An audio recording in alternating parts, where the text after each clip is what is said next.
Welcome to Richplanet TV. I'm Richard D. Hall. Tonight's guest has appeared on the show several times in the past and has just completed his first book entitled Your Thoughts Are Not Your Own. Now, recently we have had a number of so-called scandals in our media, and we're going to discuss some of them today because I think today's guest will probably agree with me that these stories are carefully orchestrated psyops rather than random scandals. Welcome to the show, Neil Sanders. Thank you, Richard. All right, then, Neil, I mentioned your book in the intro there. Just tell us about it, because it's actually two books. Yeah, it was Volume 1 and Volume 2, Your Thoughts Are Not Your Own. Well, basically, it's a lot of information in there, basically. It was originally going to be one book, but unfortunately, just due to the sheer size of it, I thought it would be better to split it into two, because then it's slightly easier to cope with, really.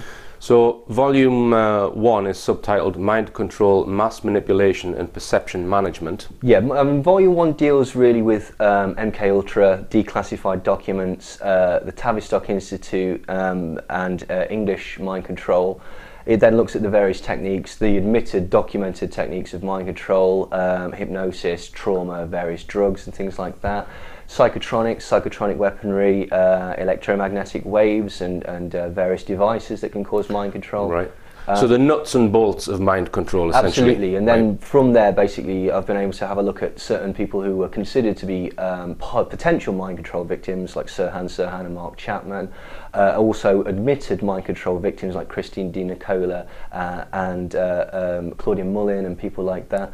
And then what I do at the end is I speculate in the first volume. I speculate on the strange similarities between the Phoenix program, which was an organised chaos.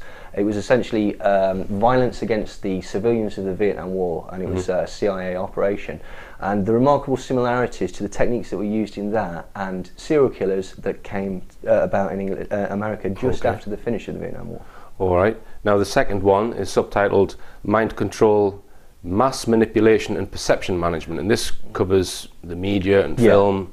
Well, it's movies, marketing, movies and music, so it concentrates on a lot of the sort of social psychology, things like the herd instinct. Gustav Le Bon and people like that talk about the sort of mass hypnosis that can happen, how advertisers basically play on these psychological processes of the human brain, you know, without your sort of knowledge of it, and it's very, very powerful. And then what I go on to talk about is how the mainstream media, the entertainment industry, the music industry, how that's all used to sort of coerce people into different ways, how COINTELPRO and various things come in to silence artists that don't go along with the agenda. And then that one rounds up by sort of drawing back on the MKUltra.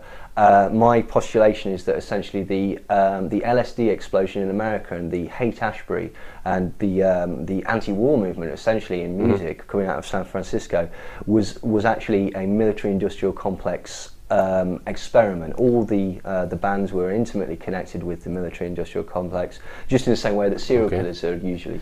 Now, these books are available from richplanet.net. They're priced £15 plus postage. They're also available from Neil's website. Give us a domain name, Neil. It's neilsandersmindcontrol.com, and on there basically there's the book, and there's also some videos, previous shows that we've done, and some radio shows and such like that. Okay, all right. Now then, we spoke about the scandals that have been in our media. The Jimmy Saville one of note.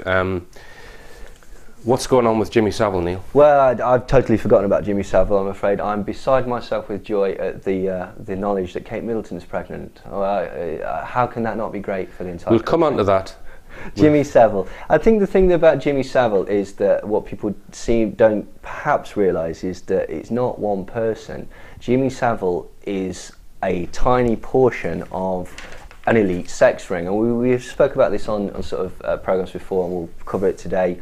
The Franklin scandal was one of the main ones that we've talked about, and the McMartin preschool trial. Right. So this is in the mid 1990s, is it? The Franklin Franklin one cover was the mid 90s, yeah. Right. So this is another sort of sex scandal with an element of cover up and an element of putting certain information out as a scandal, but not all of the information. Just tell us how that works. Well, I mean, firstly, just to sort of tie it back to the Wales care thing, my contention is that the Wales care home is not an instance where certain people have used their influence to attack these boys. And this is proven by the fact that the owner of the care home went to prison for basically... So just backtrack a little, Neil, because some people won't be following this. Jimmy Saville is linked to a particular care home in Wales, is that right? Well, yeah, Jimmy Saville has been linked to several instances, actually through hospitals as well, Stoke Mandeville, I think it's called, and... not Rampton, the psychiatric hospital. And what does the mainstream media say went on, and what was the scandal at these establishments? The mainstream media seems to say that basically Jimmy Saville, due to his fabulous influence and the fact that he was making so much money for charity, became a sort of untouchable person. And unbeknownst to absolutely everybody, he was using this influence to abuse literally hundreds and hundreds of children at the various institutions. At these various children's homes and hospitals and schools, whatever. Yeah. Now, so what you're saying, that's not quite the full picture? No, that's not quite in my mind, that's not quite the full picture. What it certainly appears to be is that maybe not all of these institutions, but certainly in this case the care home in Wales was being utilised as essentially a brothel, so to speak. The children there are to be used as sex slaves for the members of Parliament, popular celebrities and people of influence.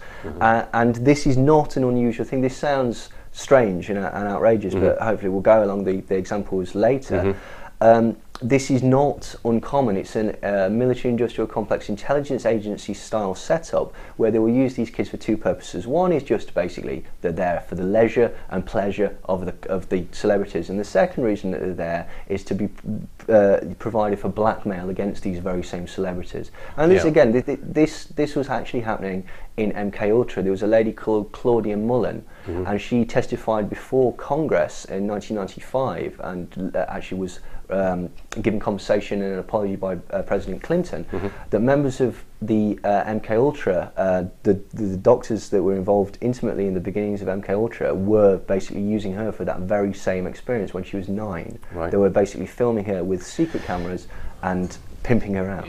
If you think about it, if you get people, let's say, commit adultery or other misdemeanors, that's in the modern age, that's not really going to bother people. Whereas if someone's filmed having sex with an underage child, they can then be controlled. Well, Silvio Berlusconi is considered to be quite the lad. Do you know what I mean? Like, he's got dozens and dozens of mistresses. He's going to all these prostitutes at his bunga bunga parties. Sarkozy's got a mistress. Everyone knows about this. And you know what it's presented as is, hey, you know what? If I had to go for a drink with a politician, I'd go with Silvio Berlusconi. Like, totally ignoring the fact that he's mafiaed up to here and he was involved in the Propaganda Due scandal and you know, when Roberto Calvi, God's banker, was hanged. So just to get back to Saville then, you think that Saville was kind of a middleman in getting people to those establishments and then using those children. Is that what you're saying? It certainly appears to be. And the thing with the Kate Middleton story about her pregnancy, to my mind, again, this is not proof, this is just what I think, is that this is being used as a convenient distraction to distract from the fact that Jimmy Saville was not only linked to these care homes, but he was intimately linked with the royal family. There's numerous photographs of him hanging out with various members of the royal family. Apparently, for some reason, he acted as a go-between, negotiating between Diana and Charles when their marriage was on the rocks. It's also come out in the mainstream media that Jimmy Saville was employed to provide guests for royal parties. Now, whether that is a euphemistic term for children, we don't know, but it's certainly, if you read between the lines, it's very strange. So, in a way, they're possibly being used as some kind of a trap, you think?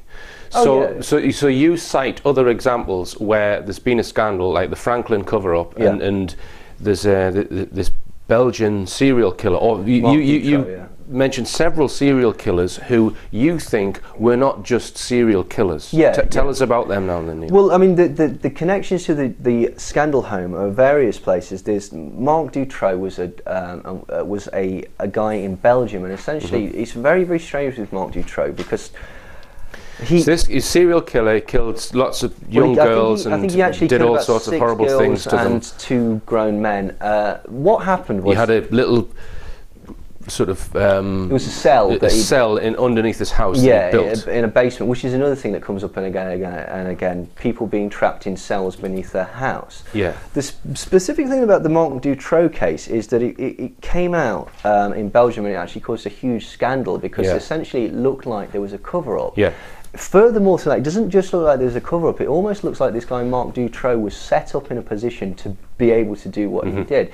Initially he went to prison. He was given something like a 15 to 20 year sentence for the abduction and rape of 5 women. Him and his wife were basically abducted and raped these 5 women. For some strange reason, he was let out of prison after about 3 years. So incredibly early. It was actually a light sentence for what he'd done anyway. For some reason, he was able to get out of prison early. When he got out of prison, he immediately went around buying 7 houses. He apparently owned 6 or 7 houses, all completely paid for, despite the fact that he was unemployed. He was trained as an electrician, but he was apparently unemployed. Right. The interesting thing as well is that basically when he first came out of prison, he was awarded with a pension, an incredibly high pension, which is also unusual given the fact that he was in his 30s. Right. He was also given a prescription from the government for no apparent reason to be given an unlimited supply of Rohypnol. Now, Rohypnol, as you might know, is the date rape drug. It's the clear liquid you put in people's drinks, and basically people become completely. You can tell them to do whatever they want, and they will actually do it. So the question is, why is this person doing it? Now, what is strange is the second that he came out of prison as well, his mother got in touch with the police and said, "You need to rearrest my son." I know that when he was released, his psychiatrist said we should never release this person. Right. He's a dangerous sex offender. Despite that, they still released him. His mother actually sent letters to the police saying, "My son has got 2 girls kidnapped and being held in a cell beneath his house." The police ignored this. Right. And there are other instances when the police have searched his house and they've not found there was girls that have been kept in this cell. And so it looks as though the police were being. Well, the outrage in Belgium was that the whole system was protecting this guy. Well, his house was searched twice by a gentleman called René Michaud. And René Michaud was the head, basically it's the gendarmerie, which is the equivalent of local police to FBI in Belgium. Right. Now, what happens, the local police were really concerned about Marc Dutroux because all these girls were going missing, and for whatever reason, they were being given the runaround. What happened was, eventually, these 2 girls went missing, nothing was done about it. The parents of the children had to get a private detective. And he basically very soon said, we need to go and look at Marc Dutroux's house. What Marc Dutroux had been doing has been kidnapping girls, sexually abusing them and filming them, sometimes killing them and filming them, and manufacturing these videotapes with a series of accomplices. One of them was named Bernard Weinstein. He was actually a politician from France. So that film would then be used to control the politician. Yeah, A, it could be used as a control for whoever it is that's in the group, and B, it could just be sold as a snuff film because there is a market for extreme pornography. What I've heard is that what they'll do is they'll just send this politician or whoever it is a copy of it, of them doing this dastardly deed. Yeah. They then are under control. What's strange, okay, is that basically his wife was a teacher and the other partner of his was a businessman, he was acquitted, I must say, for legal reasons, called Michel Nihoul. And he was basically he's like equivalent of like a sort of Richard Branson type character in Belgium. Now, as I say, what was going on with these kids were going missing and missing.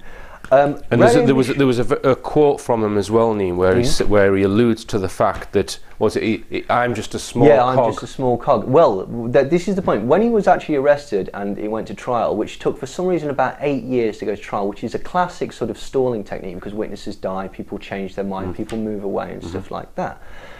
when they eventually had to do the trial, by the time the trial had gone, 30 material witnesses had died. The other thing that suggests a cover-up is that basically when Rani Michaud went there to search with the gendarmerie, he went in there with an electrician. I don't know why he was in there with the electrician. The electrician came up from the cellar and says, "You need to go down to the cellar, there's children in here, I can hear their voices."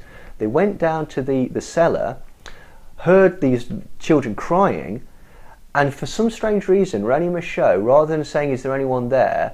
seemingly talking to the electrician, but perhaps talking to the kids, went, "Silence! I can't hear any kids. I'm the police officer here. I'll thank you to keep your opinions to yourself." So what's the inference here? That there's certain police in on it. There's maybe parts of the judiciary in on it. The government officials, whatever, are all part of some kind of paedophile ring, which is being protected. And this guy is the sort of evil person in the middle of it who provides the kids. He kidnaps the children. Basically, they would drive along in a van. His friend would drive it, and they'd slide open the doors, grab the kids and throw them in the back, and that was it, which is remarkably similar to the way that Johnny Gosch was kidnapped, but we'll come on to that later. Surviving witnesses, because not all the children that were involved in it were killed. Some of them, a couple of them escaped actually, and a couple of them were rescued live on television by the Belgian police. They also told the same story of catering to elite people. They named very, very, very prominent people in Belgium, and also talked about child murders, alluding sort of to quasi-satanic ritual and that sort of thing. I'll just stop you there, Neil, because we're going to go for the first break. We'll be talking more about Jimmy Saville after this.